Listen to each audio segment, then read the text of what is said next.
Good afternoon বন্ধুরা। আজ আমি প্রথম তোমাদের একটা জিনিস ভিডিও করে দেখাবো। সেটা হচ্ছে আজ আমার বার্থডে। তো আমার বার্থডেতে দেখো সেলিব্রেশনে আমার মা আমার দিদি কি অ্যারেঞ্জমেন্ট করেছে, সেটার জন্য তোমাদের আজকে প্রথম একটা শর্ট ক্রিয়েট করে দেখাচ্ছি। আমার চ্যানেলে প্রথম শর্ট, তোমরা দেখে বলো ভালো লাগলো কি না। ঠিক আছে, দেখো আমার আজকের মেনু। দুপুরবেলার বার্থডে সেলিব্রেশন।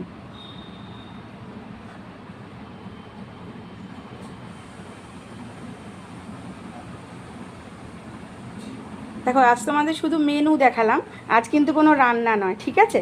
তো এর পরের দিন আমি তোমাদের রান্নাটা করে দেখাবো কীভাবে কী হয়েছে। আর যদিও সমস্ত প্রিপারেশন আমার মা আর দিদি মিলে করেছে, আমি নয়, সেই জন্য আজ তোমাদের কোনো রান্না আমি দেখাতে পারলাম না। নেক্সট দিন আমি তোমাদের আমার রান্না দেখাবো। ঠিক আছে বন্ধুরা, তোমরা কে কোথা থেকে দেখছো দেখিও, আমাকে জানিও, আর কেমন লাগলো জানিও।